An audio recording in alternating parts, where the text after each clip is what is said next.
Assalamualaikum warahmatullahi wabarakatuh. Selamat pagi semuanya teman-teman. Kita bahas apa nih ya? Oh iya, tentang pertemuan kemarin aja kita bahas ya. Apa pertemuan kemarin? Nah, kemarin tuh ada pertemuan antara manajemen dengan salah satu komunitas Persib ya, yaitu Bomber tuh. Nah, setelah pertemuan itu memang ada glorifikasi itu, nggak tanggung-tanggung ya.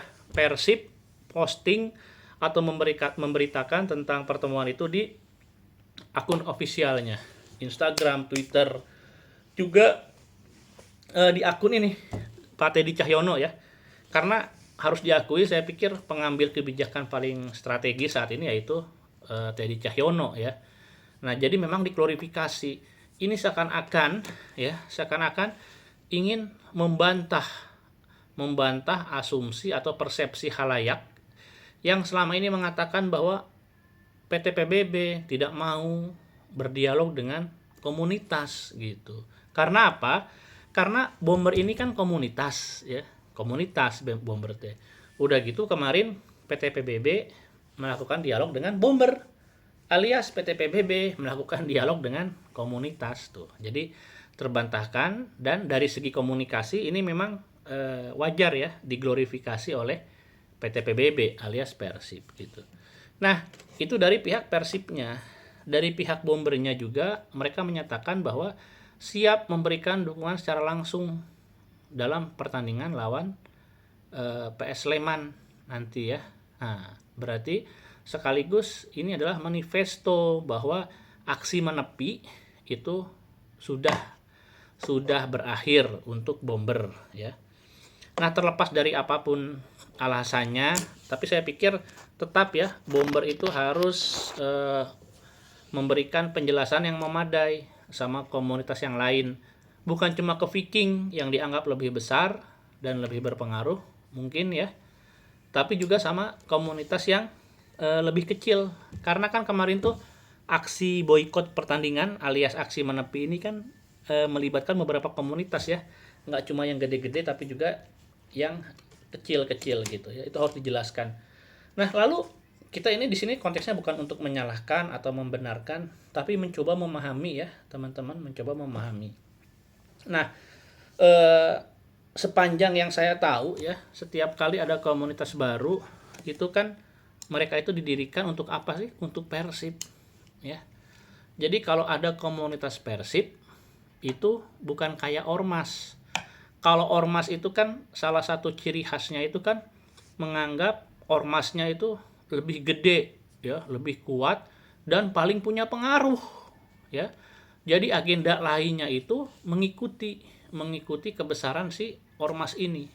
Makanya ormas ini cenderung bisa disetting kemana aja ya, sesuai kehendak para pengurus dan tergantung posisi daya tawar. Sangat fleksibel kalau ormas ya.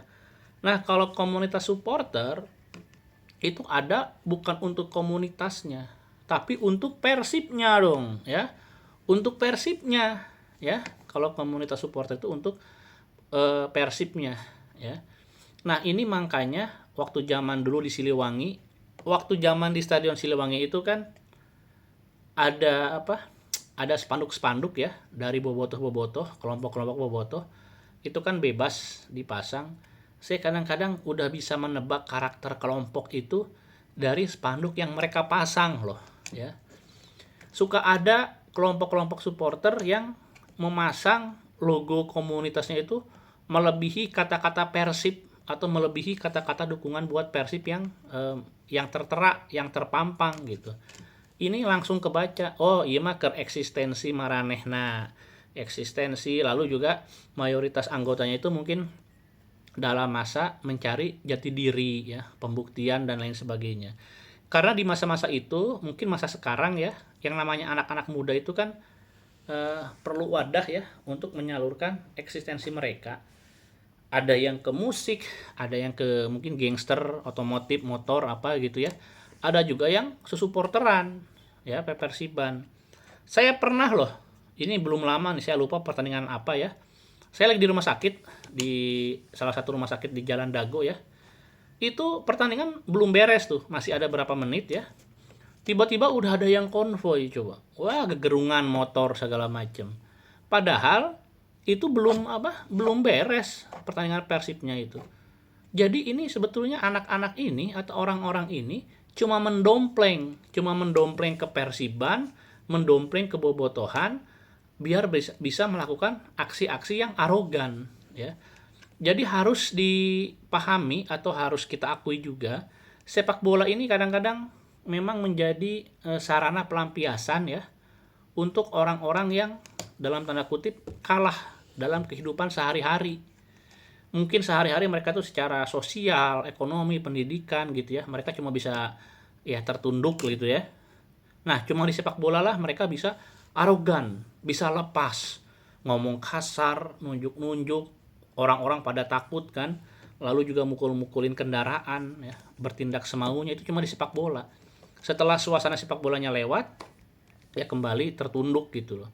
Ya nggak? Iya dong, karena kalau misalkan mereka bener-bener nonton Persib, harusnya jam-jam segitu itu mereka masih di GBLA, sibuk ngeluarin motor, terus jalan ke mobil ya. Kalau parkir mobil kan jauh tuh, wah segala macem macet.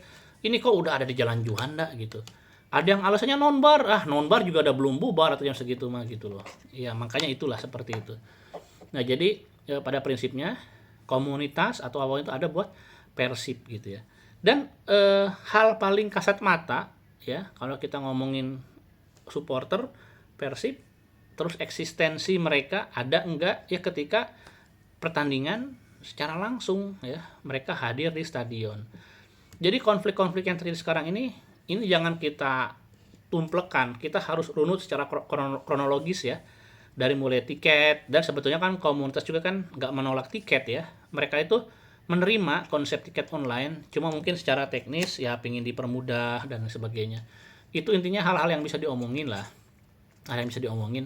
Cuma masalahnya dengan berbagai dinamika yang terjadi ya, kayak misalkan supporter ini yang dianggap paling berpengaruh, paling besar, ternyata representasi mereka malah ada di PT PBB. Nah, jadi kan kumaha Karagok bersikap, terus PT PBB juga jadi nganggap remeh, nganggap enteng. Nah, itu kan itu harus dibenahin dulu gitu biar bargaining position daya tawarnya kuat gitu ya. Kan gini, kan posisi yang sekarang yang dan nggak perlu untuk mengakui ya, saya pikir ya saat ini kan ini seakan-akan kan yang nggak perlunya itu PT PBB ya, iya nggak perlunya itu PT PBB. Kayak kemarin tuh mereka komunitas tuh bikin kayak ultimatum ya, pokoknya dikasih waktu sampai akhir Oktober kalau nggak salah ya, menjelang putaran 2 gitu. Kan PT PBB-nya aja mungkin diam-diam aja gitu, biasa aja gitu. Nah, dalam kondisi seperti ini kita lihat sebetulnya yang jadi gini, kalau ada pihak yang nggak sependapat teman-teman ya, terus yang satu hare-hare cuek, nah itulah yang punya daya tawar lebih besar gitu loh ya. Nah, kalau yang satu kan begini begitu pernyataan sikap nah itu biasanya itulah yang nu aya perluna gitu. Nah, ini dialog ini harus lebih sehat nih. Jadi harus jelas maunya apa, terus akan bagaimana gitu. Nah, baru dikasih tenggang waktu. Gitu. Jangan ujuk-ujuk begini gitu ya. Dialog aja mungkin belum. Tadi udah ya kepentingan. Ini nih kita ngomongin hal rasional sekarang ya. PT PBB walaupun mereka itu kaya banget ya, orang-orang juga orang-orang oke, punya aset segala macem. Jadi intinya dari tiket pertandingan juga mereka udah punya backup, terus juga punya rencana ya, kayak misalkan membentuk segmen saya nggak bilang komunitas ya, tapi membentuk segmen supporter baru dan lain sebagainya. Uang juga mereka nggak kolaps ya, tapi saya pikir di dunia bisnis yang namanya uang ratusan juta tetap harus dikondisikan ya nggak. Kenapa saya ngomong ratusan juta? Karena ratusan juta ini berasal dari tiket-tiket yang dibeli oleh komunitas, teman-teman ya. Coba hitung deh harganya deh. Harganya hitung dengan kehadiran rata-rata ya, puluhan ribu, itu nyampe ratusan juta. Ratusan juta dikali sekian pertandingan, itu kan miliaran. Nah, saya pikir Persib PT PBB sebagai corporate ya, itu penting juga untuk mengondisikan uang ratusan juta ini gitu. Jadi worth it banget gitu ya kalau bisa dialog sama komunitas. Nah, komunitas ini juga harus dikondisikan terkait kebutuhan emosional mereka dalam mendukung Persib dengan hadir di stadion. Saya yakin sudah banyak ya orang-orang, para bobotoh di komunitas yang pingin nonton dari kemarin teh, apalagi Persibnya lagi bagus gini gitu ya. Ada yang nonton gitu. Cuma kan ada sikap, ada komitmen gitu ya. Itu yang harus di-clearkan, teman-teman. Nah, terkait komitmen lagi-lagi nih ya. Saya pikir tetap harus ada komunikasi tuh dari yang kemarin dialog sama manajemen ya. Karena yang namanya kemarin sikap boykot atau aksi menepi itu kan komitmen bersama gitu. Jadi tetap harus ada komunikasi. Ya harus ada jelas lah, sekedar ngechat antar ketua dan clear saling menerima, saya pikir itu penting. Nanti dijelaskan sama ketuanya. Kenapa? Kan ada yang berasumsi, oh ini ngadu domba, mau mecah belah gitu ya. Nah kalau kita menyikapinya dengan dewasa, itu nggak akan terjadi, ya biasa aja.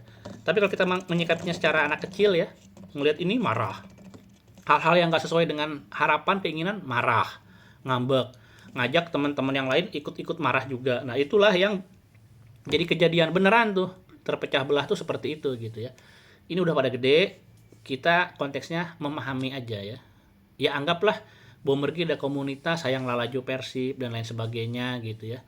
Karena saya itu ingat banget ya, dulu itu saya akan melakukan berbagai cara ya, segala cara, ujian aja saya nggak ikutan karena pingin nonton Persib ya. Nah kebayang nggak ada komunitas Persib tapi nonton gitu loh. Nah akhirnya mungkin menurunkan tensi, dan yang nyambung frekuensinya ini baru Bomber ya. Saya berharap sama yang lain juga nyambung nanti ya gitu loh teman-teman. Jadi kalau misalkan saling kayak begini nanti bisa-bisa ya nggak hadir di stadion, malah maneh naon cenah pendukung Persib ya, Persib namain mah bahwa di stadion. Nah seperti itu nanti. Terus ntar ada segmen baru yang datang berganti gitu ya, terus malah dimusuhin segala macem. Nah itu kan malah nggak sehat ya. Oke gitu aja teman-teman. Assalamualaikum warahmatullahi wabarakatuh. Saatnya beraktivitas ya.